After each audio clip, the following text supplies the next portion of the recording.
Assalamualaikum warahmatullahi wabarakatuh. Telah sampai kepada saya sebuah video yang apabila menontonnya, saya terasa amat terkejut. Ayuh kita tonton, selepas itu saya berikan ulasan dan react. Sebelum itu, seperti biasa, komen daripada para penonton memang dialu-alukan. Cuma minta menjaga akhlak ketika memberi komen. Ayuh kita jadikan video ini sebagai sarana menambah ilmu dan memandaikan umat dan bukan pula selainnya. Baik, saya mainkan video tersebut. Link dalam kotak description. Dan kita naik saksi bahawa Nabi Muhammad itu hambanya, hamba Allah. Sekatu saja, kafir lagi. Siapa dia berintikad Nabi Muhammad itu adalah hamba Allah, kafir lagi. Lepas tu jadi Islam. Dan Rasulnya kena tambah. Kalau berintikad Nabi Muhammad hamba Tuhan saja, hamba Tuhan. Nabi Muhammad hamba Tuhan, supaya dengan hamba, jadi kafir. Sebab tu orang kata Nabi Muhammad orang biasa, jadi kafir. Tentu jadi kafir, tak ada khilaf ulama. Lepas tu orang Islam percaya Nabi Muhammad bukan sekadar hamba saja. Dia tu Rasul. Apa maksud Rasul? Bukan supaya demo. Jelas maksud tu. Jangan kata Rasul ni supaya hamba juga. Kafir juga. Sebab tu siapa dia beriktikad mengucap tiada Tuhan kecuali Allah dan Nabi Muhammad itu adalah makhluk Allah Ta'ala. Kafir jelas-jelas. Hamba percaya dah Tuhan tak kena lagi kau. Kafir. Sebab apa? Sebab tak kata Nabi Muhammad tu Rasul. Dia orang biasa ke? Dia mau iktikad lagu tu ke? Dia orang biasa saja gitu ya, supaya kita kafir. Pak ke mana? Dia tu Rasul sekarang. Memanglah dia tu makhluk, tetapi pangkat dia tu Rasul. Supaya dengan kita tak supaya. Tetapi ada golongan manusia nak menjatuhkan Nabi Muhammad, nak suruh nampak Nabi Muhammad tu biasa. Nabi Muhammad tu biasa ya. Bapa kalau nampak hebat sangat, kita rasa semangat nak sambut hari kelahiran Nabi. Nak buat maulud, nak buat gapo. Maka ada golongan ni dia tak seori orang sambut maulud, dia kata Nabi Muhammad tu orang biasa. Maka jadilah kafir sekafir-kafir yang dikafir-kafir nasi kafirnya. Kafir berapa puluh kali kafir tu. Ada Nabi Muhammad orang biasa. Pelik sungguh kata. Iktikad gitu saja jadi kafir. Sahabat tak ada kata Nabi Muhammad tu orang biasa. Ayat Quran tu kata, tidaklah aku kecuali basyarum mislukum, manusia serupa denganmu juga. Nabi Muhammad sendiri royak je kat kita tak boleh royak kata Nabi Muhammad. Pertama ayat Quran ni nak royak Nabi Muhammad tu tawaduk. Perkataan Nabi jangan dok guna untuk kita. Kedua, kata-kata ni Nabi Muhammad ikut kat orang kafir. Orang kafir kata mu orang biasa. Muhammad mu orang biasa. Orang kafir. Kata-kata lagu ni orang Islam tak pernah kecek, ni orang kafir saja kecek.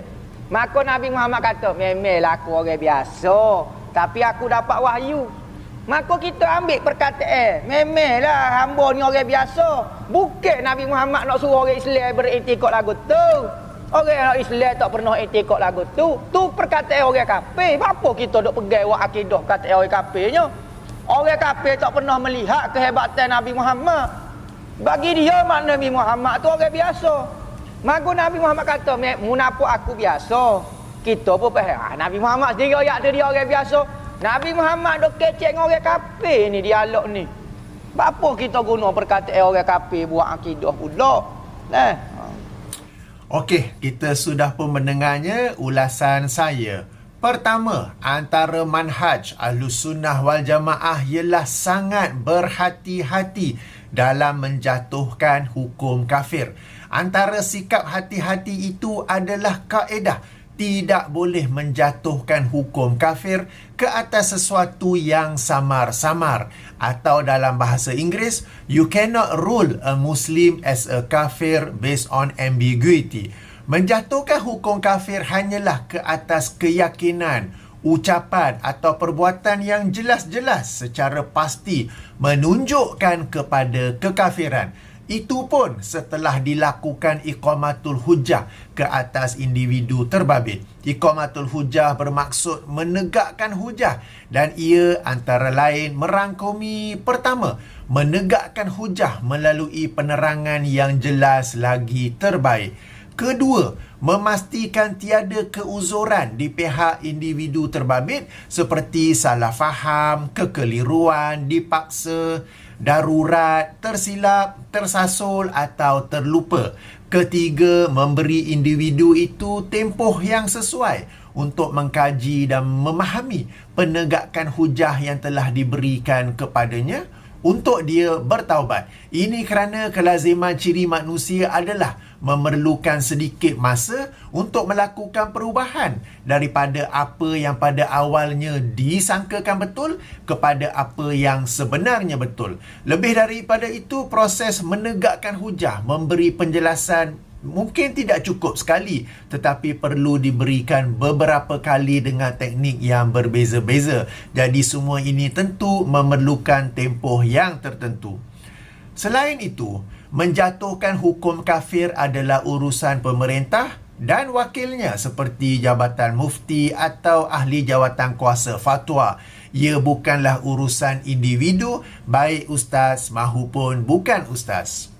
Ulasan kedua, berdasarkan ulasan pertama tadi, tidak boleh menjatuhkan hukum kafir semata-mata kerana seseorang itu berkata Muhammad adalah manusia biasa. Ini kerana ucapan atau kenyataan Muhammad adalah manusia biasa masih mengandungi kesamaran tentang keyakinan pengucapnya terhadap kerasulan Muhammad sallallahu alaihi wasallam. Ini kerana Muslim atau kafir dalam kes ini adalah keyakinan seseorang itu ke atas Muhammad sallallahu alaihi wasallam sebagai Rasulullah. Jika dia beriman bahawa Muhammad adalah Rasulullah, maka dia seorang Muslim. Jika dia mengingkari Muhammad adalah Rasulullah, maka dia seorang kafir. Ingat ya, saya sebut dalam kes ini, yakni dalam kes yang sedang kita bincang berdasarkan video kuliah ustaz yang saya mainkan tadi, yang telah sama-sama kita dengar. Oleh itu, apabila seseorang berkata Muhammad adalah manusia biasa, tidak cukup untuk menjatuhkan hukum kerana di sana ada kesamaran. Maka perlu dihilangkan kesamaran itu dengan bertanya kepadanya tentang keyakinannya terhadap Muhammad sallallahu alaihi wasallam sebagai Rasulullah, atau juga dengan melihat kepada konteks seseorang itu berkata Muhammad adalah manusia biasa. Justru saya bagi dua contoh atau dua senario ya. Senario pertama, Ahmad berkata Muhammad adalah manusia biasa. Lalu kita bertanya kepada dia, yang diutus oleh Allah menjadi rasulnya? Maka Ahmad menjawab, ya, Muhammad adalah manusia yang juga merupakan Rasulullah. Maka dengan soalan dan jawapan ini dan pengesahan ini, hilanglah kesamaran dan ia menjadi pengesahan bahawa Ahmad meyakini Muhammad sallallahu alaihi wasallam adalah Rasulullah. Senario kedua, Jamal pula. Jamal berkata Muhammad adalah manusia biasa. Lalu kita bertanya kepada dia, yang diutus oleh Allah menjadi rasulnya? Jamal pula menjawab, tidak, aku tidak meyakini sedemikian.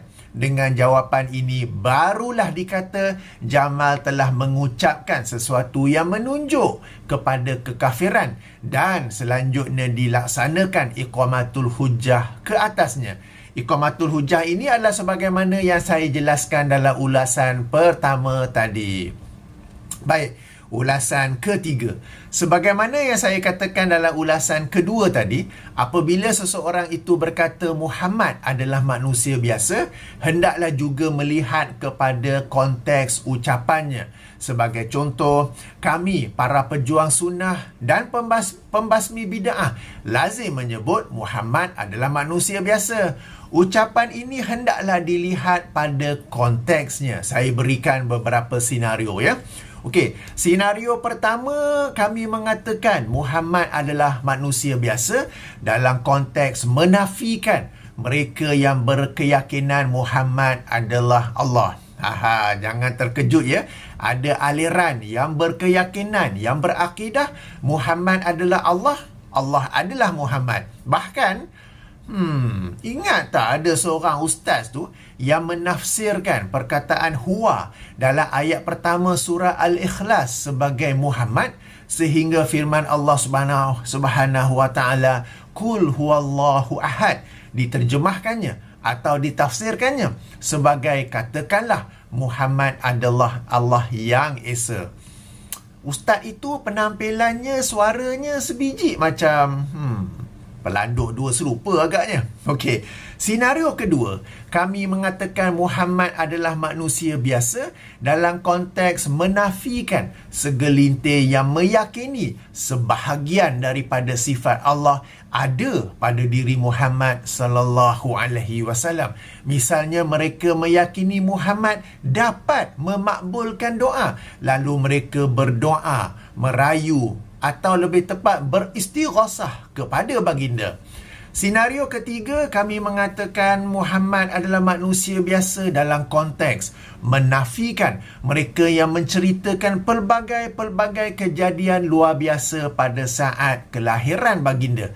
Kami katakan Muhammad sallallahu alaihi wasallam lahir sebagaimana bayi lain dilahirkan, melainkan terdapat dalil sahih yang menerangkan sesuatu kejadian luar biasa. Okey, senario keempat, kami mengatakan Muhammad adalah manusia biasa dalam konteks menerangkan sunnah tashri'iyah dan sunnah ghairu tashri'iyah. Sunnah tashri'iyah adalah sunnah yang merupakan syariat Islam yang dengan itu Muhammad sallallahu alaihi wasallam diutus, seperti cara berwuduk, cara solat, puasa, haji, umrah, zikir, doa dan sebagainya. Sementara sunnah ghairu tashri'iyah pula ialah kebiasaan Muhammad sallallahu alaihi wasallam sebagai manusia biasa, seperti memakai jubah, serban, menaiki kuda dan unta, makan kambing dan kurma. Cara mudah mengenali sunnah ghairu tashri'iyah ini adalah seandainya Muhammad sallallahu alaihi wasallam tidak ada, sunnah itu tetap ada. Misalnya, seandainya Muhammad tidak ada, masyarakat Arab pada zaman itu tetap memakai jubah dan serban. Abu Jahal, Abu Lahab dan selainnya pada zaman itu tidaklah pula memakai seluar jeans, t-shirt polo dan topi baseball atau topi sudu ya.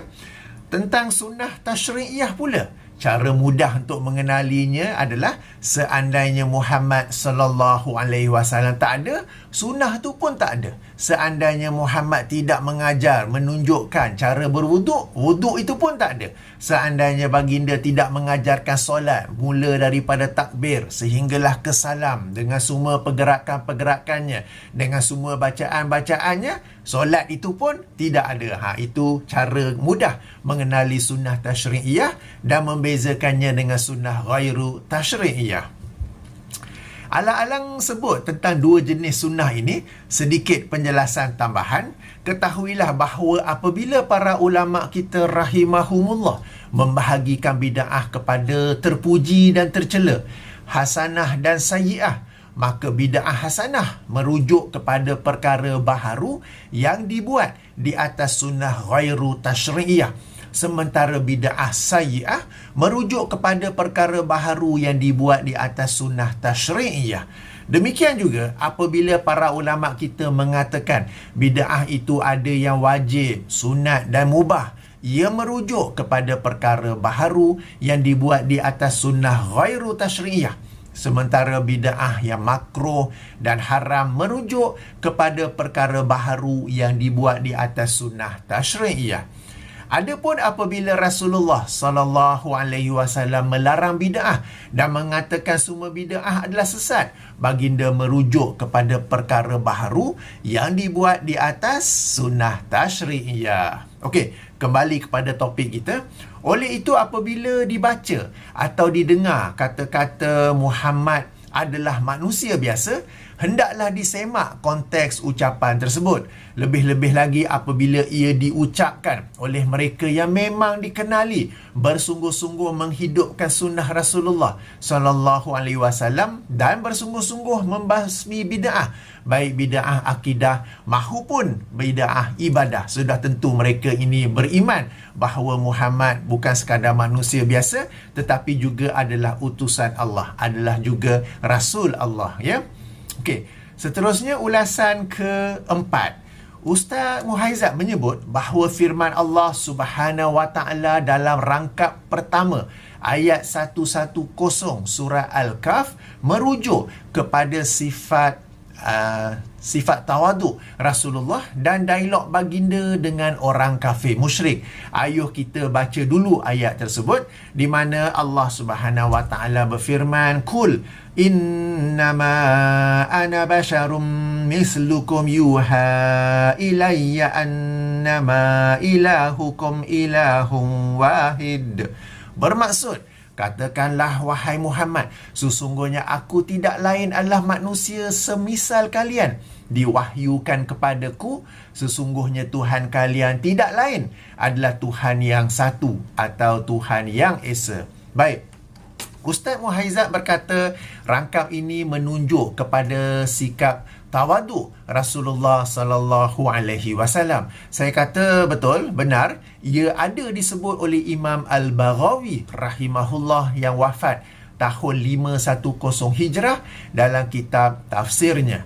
Ustaz Muhaizat juga menyebut bahawa rangkap ini merujuk kepada dialog Rasulullah SAW dengan orang kafir musyrik. Saya berkata benar, ia ada disebut oleh Imam Ibn Jarir At-Tabari rahimahullah yang wafat tahun 310 Hijrah dalam kitab tafsirnya.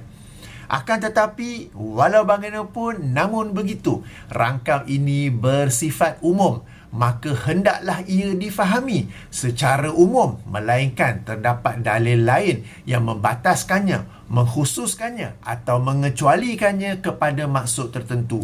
Justru boleh saja dikatakan ayat ini menerangkan sifat tawaduk Rasulullah sallallahu alaihi wasallam, tetapi tidak boleh dibatasi kepada sifat tawaduk sahaja.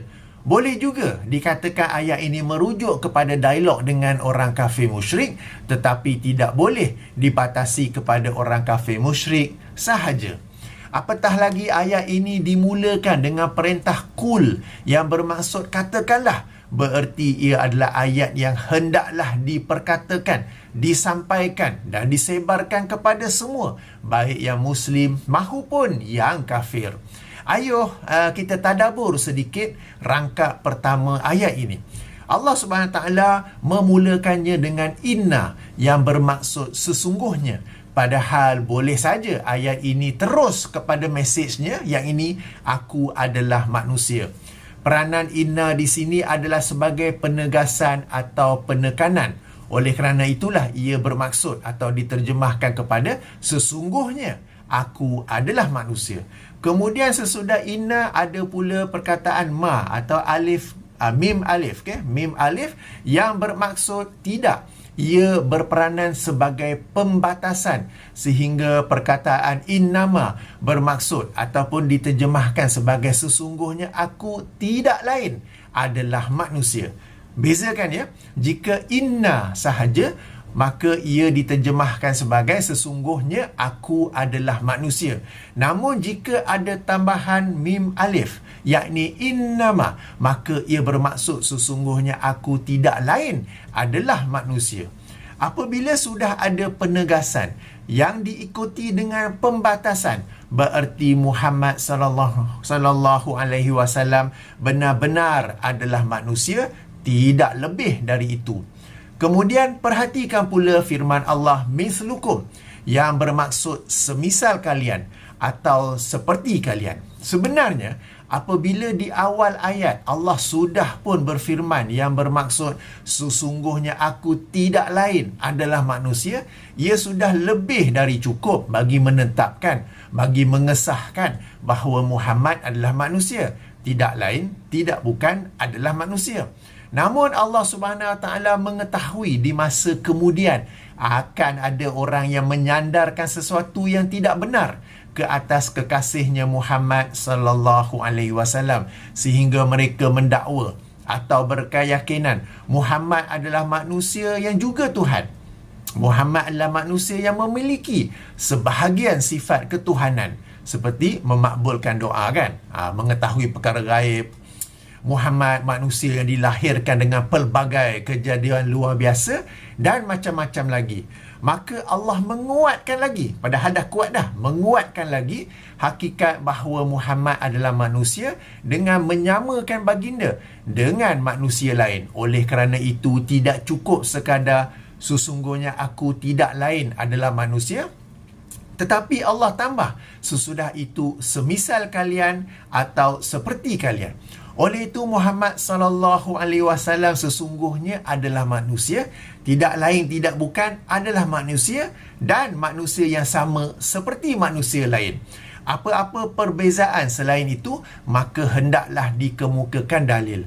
Tanpa dalil maka ia kembali kepada asalnya bahawa Muhammad sallallahu alaihi wasallam sesungguhnya adalah manusia, tidak lain tidak bukan adalah manusia, dan manusia yang sama seperti manusia lain. Saya tak boleh nak bayangkan ya, penegasan, penekanan, emphasis yang macam mana lagi yang Allah nak sebutkan tentang Muhammad sallallahu alaihi wasallam ini ya. Sebagai contoh tadi saya sebut tak ada perbezaan kata. Perbezaan pertama sebagai contoh, Muhammad sallallahu alaihi wasallam memiliki akhlak yang mulia dan hati yang bersih berbanding manusia lain. Sebab sekarang ni kita dah tegaskan tadi, kita dah set the fact ataupun kita telah tetapkan hakikat Muhammad adalah sama seperti manusia lain. Tapi bila kita nak kata ada perbezaan, apakah perbezaan tersebut dan apakah dalilnya? Perbezaan pertama, baginda seorang yang berakhlak mulia dan berhati bersih dan memiliki hati yang bersih, dan ini dapat kita ketahui melalui Al-Quran dan hadis. Okey, contoh pertama. Contoh perbezaan kedua, Muhammad sallallahu alaihi wasallam dikurniakan dengan beberapa kemampuan yang mencari adat kebiasaan. Ini disebut sebagai mukjizat dan dapat diketahui juga melalui Al-Quran dan hadis. Perbezaan ketiga, Muhammad sallallahu alaihi wasallam diberikan wahyu sebagaimana firman-Nya dalam ayat 110 yang kita sedang tadabbur ini, yuha ilayya, yang bermaksud diwahyukan kepadaku. Perbezaan keempat, Muhammad sallallahu alaihi wasallam adalah rasul Allah, is the messenger of God, berdalilkan firman Allah SWT dalam rangkap pertama ayat 29 surah Al-Fat, surah yang ke-48, di mana Allah SWT berfirman Muhammadur Rasulullah, bermaksud Muhammad adalah Rasulullah. Demikian beberapa contoh, sekadar 4 untuk kesempatan ini. Ringkasnya seperti mana kaedah usul fiqh, kaedah usul tafsir yang saya sebutkan sebelum ini, rangkap ini bersikap umum, maka ini bersifat umum, maka hendaklah ia difahami secara umum, melainkan terdapat dalil yang membataskannya, mengkhususkannya atau mengecualikannya kepada maksud tertentu. Dalil itu pula difahami secara betul, bukan sebagaimana kes Qul huwallahu ahad menjadi katakanlah Muhammad adalah Allah yang Esa. Ini adalah tafsiran yang jelas-jelas menyeleweng. Justru boleh-boleh sahaja jika seseorang itu mengatakan Muhammad sallallahu alaihi wasallam adalah manusia biasa, seperti mana rangkap pertama ayat 110 surah Al-Kahf ini, jika ia dalam rangka menafikan mereka yang menyandarkan sesuatu yang tidak ada pada baginda, seperti keyakinan baginda adalah Tuhan, memiliki sebahagian sifat ketuhanan, atau kelahiran yang disertai dengan pelbagai peristiwa luar biasa. Rangkap pertama ayat 110 surah Al-Kahf ini tidaklah terbatas kepada sifat tawadu dan dialog bersama orang kafir musyrik sahaja. Terakhir, ulasan kelima.